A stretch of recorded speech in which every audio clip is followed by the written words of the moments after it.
Good morning viewers. आज हम करेंगे +1 कॉमर्स के सब्जेक्ट बुक कीपिंग का चैप्टर 5 जर्नल।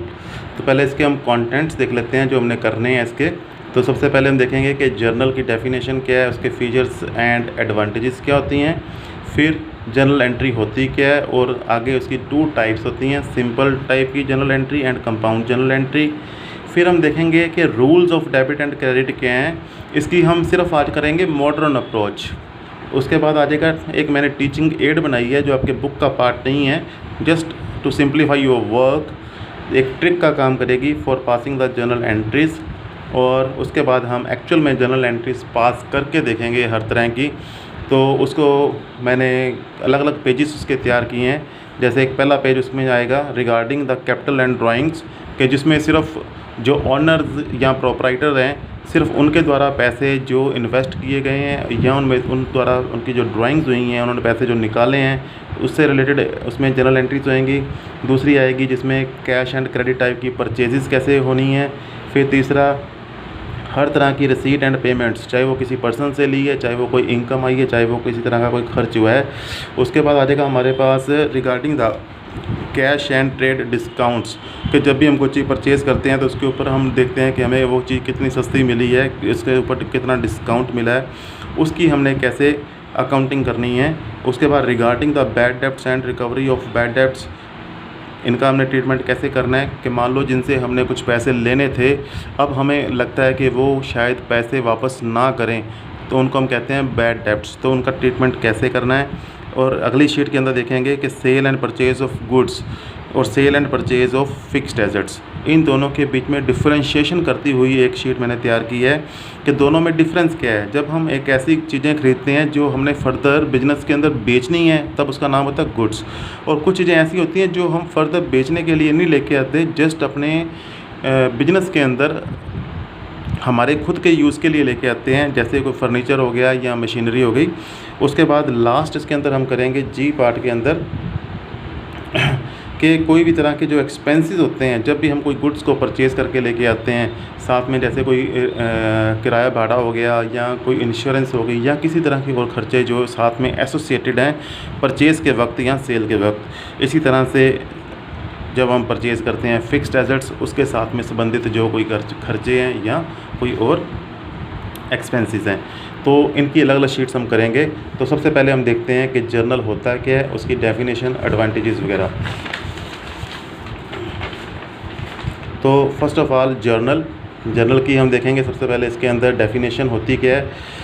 तो it is a primary book of entry in which entries they are first recorded as they occur, कि एक ऐसी प्राइमरी बुक ऑफ एंट्री है जहाँ पे सबसे पहले एंट्रीज़ को रिकॉर्ड किया जाता है जैसे ही वो होती हैं, जैसे ही वो अक्कर होती हैं, जैसे ही वो हैपन होती हैं, डेट वाइज। जो 1 तारीख को हुई है तो 1 तारीख के अंदर वो हो जाएंगी, जो 2 तारीख को हुई हैं तो नेक्स्ट पेज पे चली जाएंगी। तो इस तरह से डेट वाइज क्रोनोलॉजिकल ऑर्डर के अंदर उसको हम नोट करते हैं। तो इस टाइम के ऊपर हम पहली बार अकाउंटिंग वॉचर भी तैयार करते हैं, जो किसको देख के बनाते हैं, सोर्स डॉक्यूमेंट को।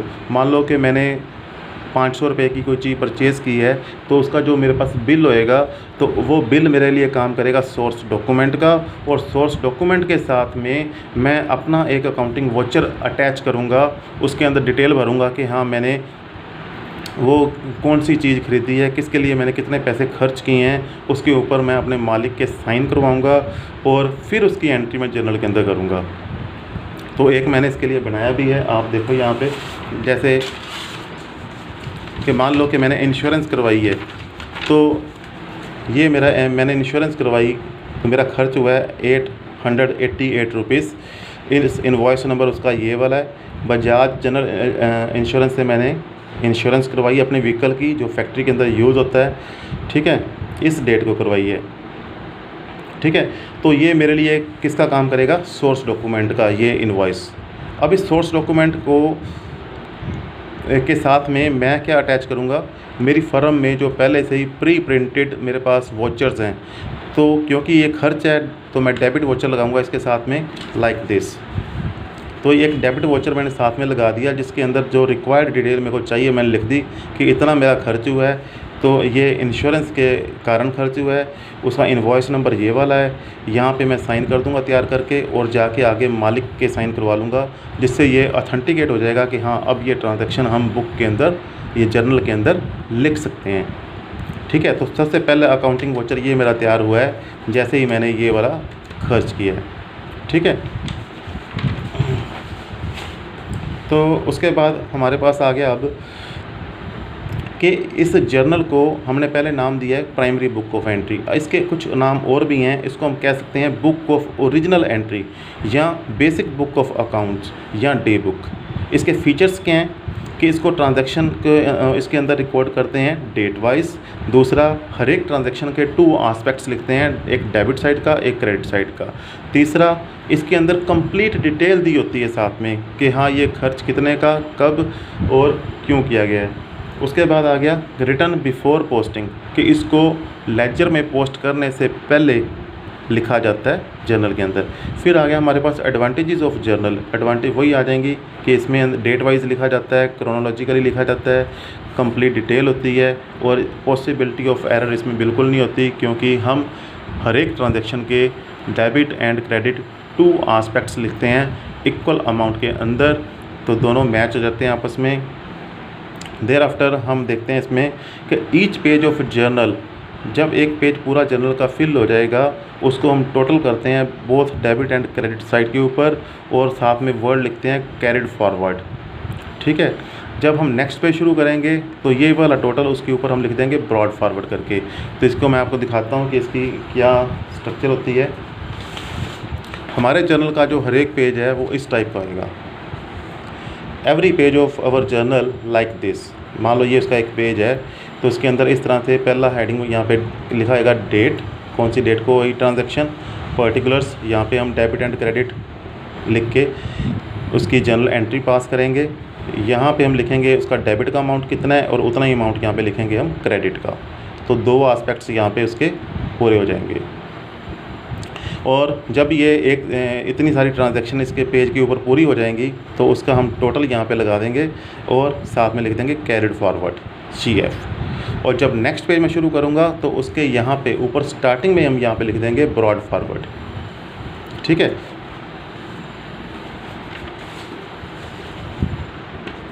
अब इसके अंदर हमने देखना है कि 2 नाम आएंगे कि जनरल एंट्रीज़ कुछ होती हैं सिंपल जनरल एंट्रीज़, कुछ होती हैं compound general entries. Simple general entry क्या होती हैं जिसके अंदर सिर्फ 2 अकाउंट्स ही इन्वॉल्व होते हैं, और कंपाउंड क्या होती है जिसमें 2 से ज़्यादा अकाउंट्स इन्वॉल्व होते हैं, that is called compound general entry. इसकी भी एग्जांपल मैं अभी आपको दिखाता हूँ एक लाइक दिस। तो यहाँ पे देखो ये वाली ट्रांजैक्शन जो है मशीनरी टू कैश, सिर्फ इस जनरल एंट्री के अंदर सिर्फ 2 ही अकाउंट इन्वॉल्व हैं, इस कारण से ये सिंपल जनरल एंट्री। इस ट्रांजैक्शन के अंदर देखो यहाँ पे 3 अकाउंट्स इन्वॉल्व हैं, cash, loss on sale of fixture and fixer account. तो क्योंकि 2 से ज़्यादा अकाउंट्स इन्वॉल्व हैं इस कारण ये कौन सी एंट्री, कंपाउंड जनरल एंट्री।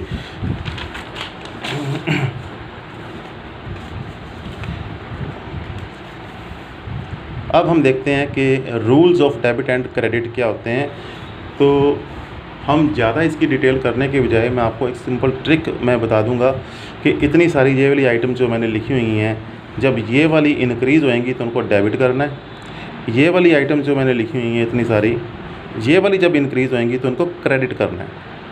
इसके इन्वर्स आपने अपने आप सोच लेना है।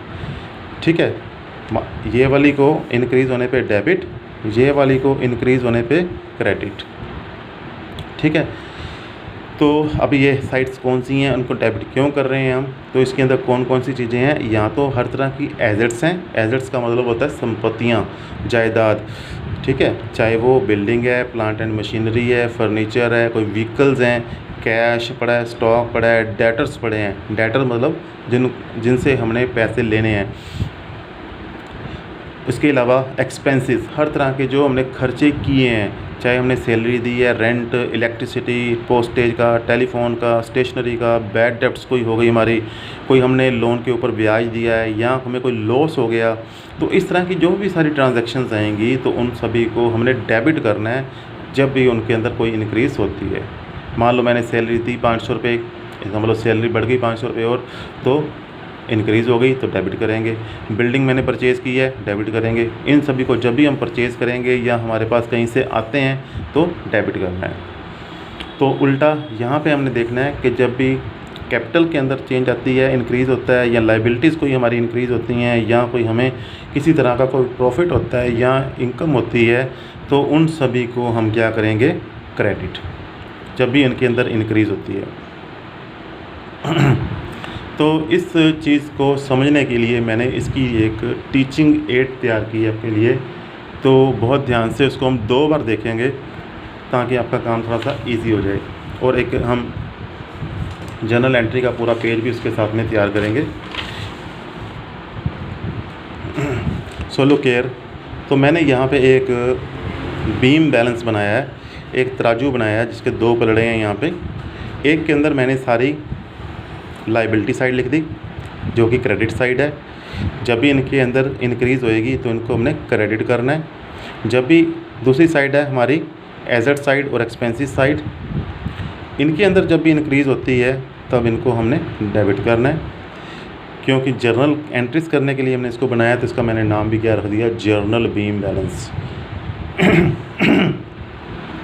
अब एक चीज़ अपने माइंड के अंदर हमेशा से फिट करके रखनी है कि इस बैलेंस को हमने हमेशा बैलेंस में रखना है, ना इसको हमने नीचे झुकने देना है, ना इसको हमने नीचे झुकने देना है। ठीक है, तो वो बैलेंस रखने का तरीका क्या है कि अगर मैंने यहाँ पे कोई चीज़ डाली है तो उतने ही अमाउंट की चीज़ यहाँ पे डालनी है, या इसमें से कोई चीज़ निकाली है तो उतनी अमाउंट की चीज़ यहाँ से निकालनी पड़ेगी, तभी ये दोनों क्या रहेंगे आपस में, बैलेंस। ठीक है, या इसको हम दूसरे शब्दों में कह सकते हैं कि अगर इधर इंक्रीज़ है तो इधर भी इंक्रीज़, इधर डिक्रीज़ है तो इधर भी decrease, so as to keep the balance in balance. अब और क्या तरीका हो सकता है बैलेंस रखने का, कि मान लो कि मैंने इसमें से कैश एक चीज़ निकाली तो दूसरी चीज़ इसी में डाल दी, तब भी क्या होएगा, उतनी चीज़ अगर हमने वापस डाल दी तो। मान लो कि कैश निकाला फर्नीचर डाल दिया, तब भी क्या होएगा, हमें ये दोनों पल्ले क्या है, बैलेंस पे रहेंगे। सिमिलरली अगर मैंने यहाँ से कोई चीज़ निकाली है और यहीं पे उतने अमाउंट की चीज़ डाल दी, तब अगेन दोनों तरफ क्या रहेगा, बैलेंस। तो यही एस्पेक्ट्स हमें आगे हेल्प करेंगे। तो इसकी एग्ज़ाम्पल हम लेके चलते हैं अब।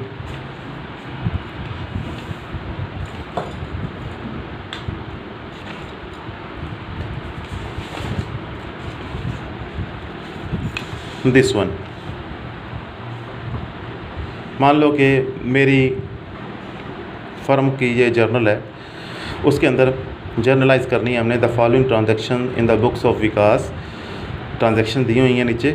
सबसे पहली है कि मैंने बिज़नेस स्टार्ट किया विद कैश 4000। एक चीज़ आपको मैं और थोड़ा सा क्लियर कर दूं कि बिजनेस को उसके प्रोप्राइटर से या मालिक से अलग गिन के चलना है। ये नहीं कहना कि मालिक खुद बिजनेस है। ठीक है, दोनों क्या हैं, सेपरेट एंटिटीज़। बिजनेस बिल्कुल डिफरेंट है। अगर मैंने बिजनेस के अंदर 4000 रुपये लगाए हैं तो बिजनेस ये सोचेगा कि मेरे पास 4000 रुपये आए हैं, वो मेरी एसेट हो गई, और मैंने 4000 रुपये जो है विकास को वापस देने भी हैं, वो मेरी लाइबिलिटी हो गई। तो इसके अंदर पहली transaction started business with cash 4000 rupees, इसको हम कैसे करेंगे।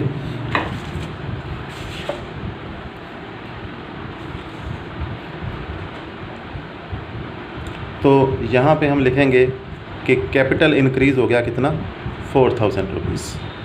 ठीक है, तो अब इसको बैलेंस करने के लिए हम इधर क्या लिखेंगे, हमारे पास कैश कितना आ जाएगा, 4000 रुपीज़।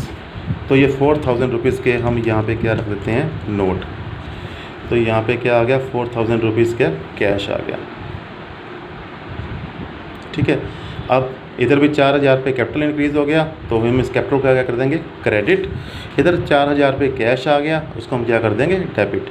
तो मेरी फर्स्ट एंट्री जो क्या बन जाएगी, कैश को हमने डेबिट करना है, कैश को हमने डेबिट कर दिया 4000 रुपये, और कैपिटल को जब भी हमने क्रेडिट एंट्री डालनी है तो उसके साथ में 2 डालना है। थोड़ा सा यहाँ पे स्पेस दे के टू लिख के टू कैपिटल अकाउंट, यहाँ पे क्रेडिट लिखने की ज़रूरत नहीं है और यहाँ पे क्रेडिट साइड पे हम उसका अमाउंट डाल देंगे। तो देखो एक ट्रांजैक्शन हुई थी कि 4,000 रुपये मैंने इन्वेस्ट किए हैं, उसके दो एस्पेक्ट्स मैंने लिख दिए, एक डेबिट वाला एक क्रेडिट वाला, इक्वल अमाउंट के अंदर दोनों साइड्स के हैं बैलेंस। ठीक है, तो नेक्स्ट ट्रांजैक्शन हम आगे और देखते हैं, अपनी टीचिंग एड को साथ में रखेंगे। अब नेक्स्ट ट्रांजैक्शन मैंने क्या की है कि परचेज्ड बिल्डिंग रुपीज़ 2,000, कि मैंने अब बिल्डिंग परचेज़ की है 2,000 रुपये इन्वेस्ट करके। तो क्या होएगा, मेरे पास एक एसेट मेरे पास कैश चला गया, मान लो कि ये वाले 2,000 रुपये कैश ये गया और मेरे पास बिल्डिंग आ गई 2,000 रुपीज़ की।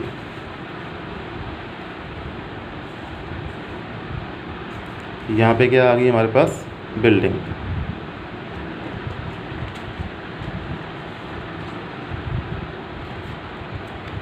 दो 2,000 कैश यहाँ से निकल गया और यहाँ पे क्या आ गई 2,000 की बिल्डिंग। तो देखो अगेन इसी में से 2,000 निकला है, इसी में 2,000 की चीज़ आ गई। अगेन दोनों साइड पे क्या है बैलेंस बना रहेगा, इधर भी 4,000 है, इधर भी क्या है 4,000। 2,000 की बिल्डिंग है, 2,000 पे मेरे पास कैश पड़े हैं। अब ट्रांजैक्शन मैं कैसे लिखूँगा कि 2,000 की बिल्डिंग आई है और ये 2,000 पे गए। तो इसके अंदर आप यहाँ पे देखो, इसको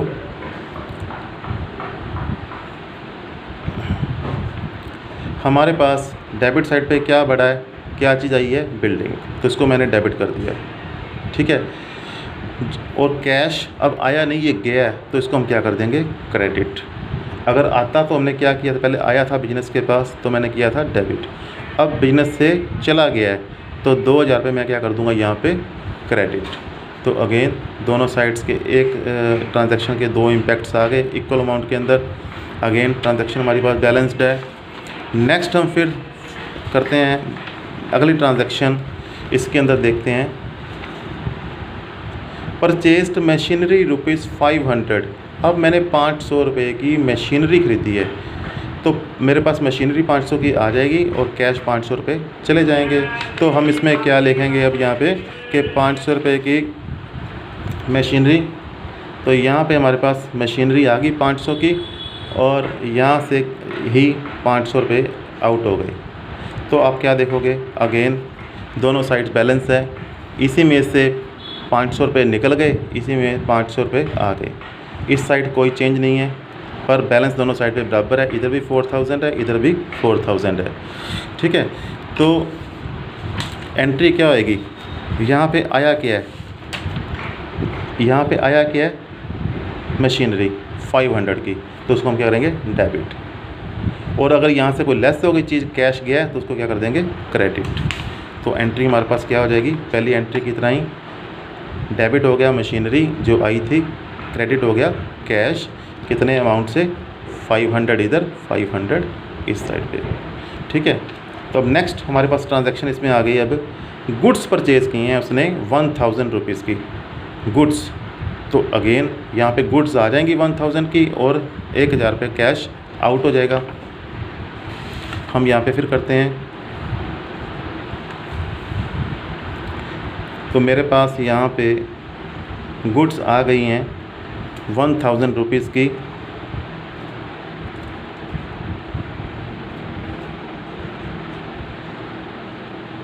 और यहाँ से 1,000 रुपीज़ आउट हो जाएंगे। तो 1,000 मैं यहाँ पे इसको पे कर देता हूँ।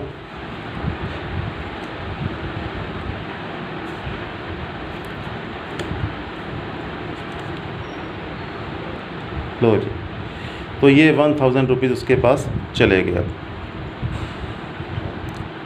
ओके, अगेन दोनों साइड पे देखो, यहीं पे ट्रांजैक्शन हुई है कि 1,000 का सामान आ गया और 1,000 यहाँ से निकल भी गया। जो आया है इसको हम डेबिट करेंगे क्योंकि ये साइड है, जो गया है उसको हम क्रेडिट कर देंगे। तो आया मेरे पास क्या है गुड्स। तो एक चीज़ अब यहाँ पे सीखने की ये मिलेगी, यहाँ पे हमने गुड्स नहीं लिखनी। जब भी गुड्स आएंगी तो उसका नाम दे देना है परचेज़। जब भी गुड्स को हम सेल करेंगे बेचेंगे तब उसका नाम पड़ जाएगा सेल। और जो हमारे पास बाकी की एंड पे बच जाती हैं साल के एंड पे, उसको हम ना परचेज़ बोलते हैं ना सेल बोलते हैं, उसका नाम दे देंगे स्टॉक। देखो गुड्स के ही 3 नाम और आ गए कि जब वो परचेज़ करके लेके आए हैं तो उसी का नाम परचेज़ पड़ गया, जब उसको हमने सेल किया तो उसका नाम सेल्स पड़ गया, जो बाकी बच गई उसको हम कहते हैं स्टॉक। तो यहाँ पे जनरल एंट्री क्या है, 1000 का परचेज़ आई हैं और 2 कैश, इसको हमने क्रेडिट कर दिया कैश को, क्योंकि कैश गया है तो 1000 कैश यहाँ पे हमारे पास क्या हो गया, क्रेडिट।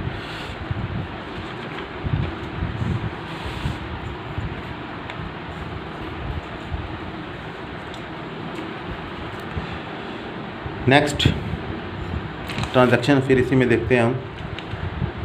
यहाँ पे देखो अब उसने क्या किया है, अगेन गुड्स परचेज़ की हैं 1500 रुपीज़ की फ्रॉम राम। तो यहाँ पे लिखा नहीं हुआ कैश खरीदी हैं या क्रेडिट, बट नाम लिखा हुआ है कि राम से खरीदी हैं, तो हम ये मान के चलेंगे कि उधार हमने परचेज़ की हैं, क्रेडिट पे परचेज़ की हैं।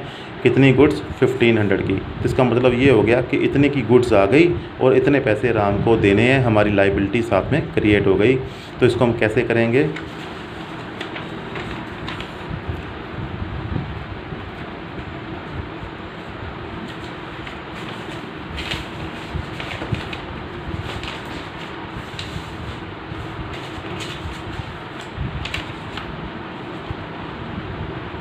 $1500 की गुड्स हमने यहाँ पे शो करनी है।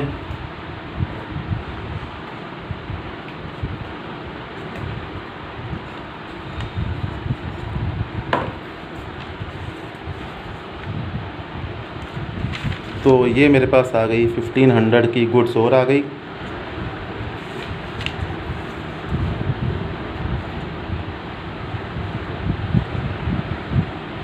और क्योंकि अब इसमें से कैश नहीं गया, यहाँ पे गुड्स आई हैं बट यहाँ से कैश नहीं गया, यहाँ पे क्या आ गई हमारे पास, लाइबिलिटी 500।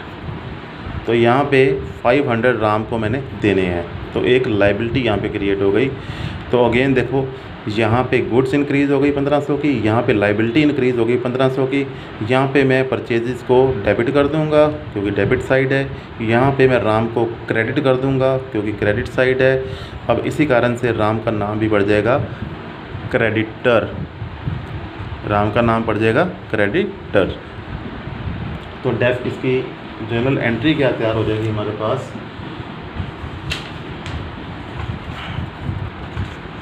तो इसकी जर्नल एंट्री हमारे पास बन जाएगी, purchases account debit 15,000 and to Ram, purchases account debit 1500 to Ram 1500। ठीक है,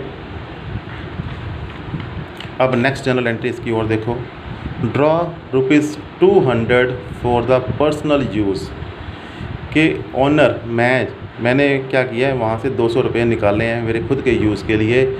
अब चाहे तो पर्सनल यूज़ लिखा हो, चाहे लिखा हो कि LIC का प्रीमियम फिल करने के लिए, वो भी मेरा पर्सनल खाता है, इनकम टैक्स भरने के लिए वो भी मेरा पर्सनल खर्चा है, ट्यूशन फ़ीस मेरे बच्चों की भरने के लिए वो भी मेरा खर्चा है, या मेरे घर का रेंट भरने के लिए, घर का रेंट ऑफ होम, तब भी उसको हम क्या कहेंगे, पर्सनल यूज़। और जब भी पर्सनल यूज़ के लिए कोई पैसे निकालते हैं तो उसके लिए हम क्या उसका नाम देंगे, ड्राइंग। क्या नाम आ जाएगा, ड्राइंग। तो अब इसके कारण क्या हुआ, यहाँ पे हम इसमें से 200 रुपये लेस हो जाएंगे, इसमें से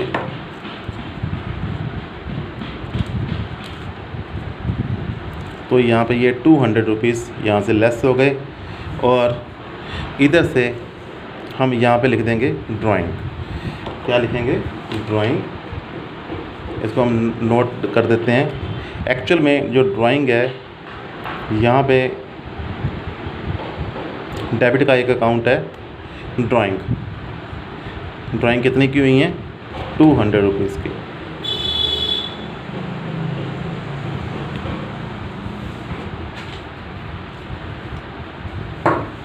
ठीक है, तो अब इसमें क्या हुआ है कि यहाँ से 200 लेस हो गया, साथ में ड्राइंग अकाउंट क्रिएट हो गया 200 का।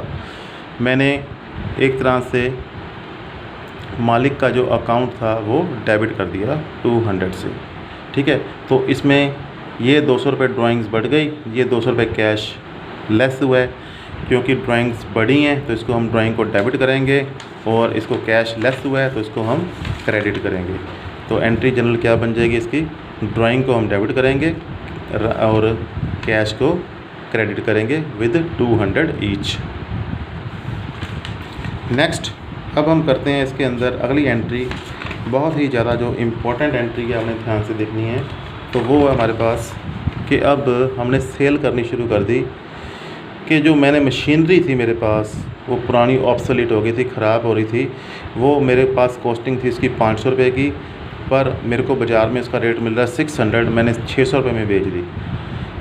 ख़रीदी 500 की थी और बेची कितने की, 600 की। ठीक है, तो मेरे पास क्या आएगा, मशीनरी जाएगी 500 की और कैश आएगा कितने का, 600 का। ठीक है, तो क्या आएगा, इसको हम कैसे नोट करेंगे कि मेरे पास मशीनरी जो है ये वाली मशीनरी गई कितने की, 500 की, और कैश मेरे पास आया कितने का, 600 का। 500 एंड 600।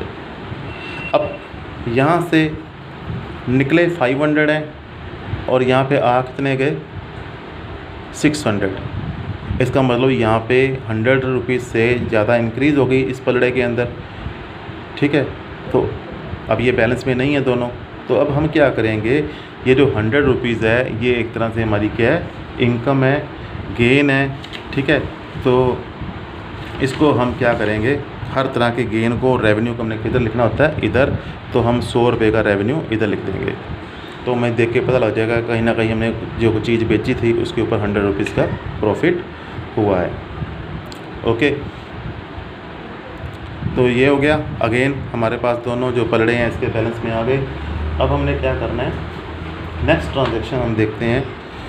अब हमने, ये तो गुड्स थी मशीनरी, अब हम बेचते हैं गुड्स को। मैंने गुड्स, अच्छा इसकी जनरल एंट्री क्या होएगी, मेरे पास कैश आया कितना, 600, मशीनरी ये गई कितने की, क्रेडिट किसको करना है, 500, और साथ के साथ मेरे को जो 100 रुपीज़ का जो गैप था वो प्रॉफिट था, तो वो प्रॉफिट को हमने क्रेडिट करना होता है। यहाँ पे लिख देंगे gain on sale of machinery, gain on sale of machinery, specific इसको लिखेंगे क्योंकि मशीनरीज़ को बेचने का हमारा काम नहीं है। ठीक है, तो ये एक एक्सेप्शनल केस है, एक्सेप्शनल एक ट्रांजैक्शन है, तो जिसके लिए हम स्पेशली नाम लिखेंगे कि किस चीज़ के ऊपर हमारा फ़ायदा हुआ है। तो मशीनरी यहाँ पे लिखेंगे साथ में, अलग अकाउंट क्रिएट करके। ठीक है, उस अकाउंट का नाम क्या है, gain on sale of machinery. तो अगेन देखो हमारा पलड़ा बराबर है। अब लास्ट इसके अंदर हम ट्रांजैक्शन करने जा रहे हैं इस पेज की, जिसमें है सोल्ड गुड्स कॉस्टिंग 500 फॉर ₹800, कि जो मैं चीज़ें गुड्स मैंने ख़रीदी थी फर्दर बेचने के लिए, उसमें से 500 रुपये की चीज़ें मैंने 800 रुपये में बेच दी, 300 रुपये का फ़ायदा हो गया। अब इसमें अगेन हम क्या कहेंगे, चीज़ें गई 500 की, आए कितने, 800, इनकम कितनी होगी हमें, 300 रुपये।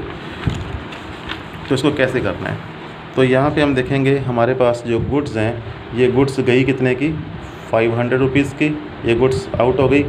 ठीक है, पैसे हमारे पास आए कितने, 800 रुपीज़, तो 500 ये और साथ में 300 ये। ठीक है, तो ये हमारे पास क्या आ गया, कैश। पर अब हम देखें कि यहाँ पे गुड्स तो 500 की आउट हुई हैं, इसको क्रेडिट करेंगे हम। अब इसको गुड्स जब जाती हैं इसको हम कहेंगे सेल्स, 500 की हुई है पर यहाँ पे पैसे डाल कितने दिए, 800। अगेन ये पलड़ा भारी होकर नीचे हो जाएगा, ऐसा होना नहीं चाहिए। तो ये जो 300 रुपये एक्स्ट्रा हमने यहाँ पे डाले हैं, उसको बैलेंस करने के लिए इधर भी हम कितने डालेंगे, 300। वो 300 का प्रॉफिट शो करने के लिए हम यहाँ पे क्या डाल देते हैं, प्रॉफिट ₹300। ठीक है, अब अगेन ये हमारा जो बैलेंस है संतुलन में आ गया हुआ है।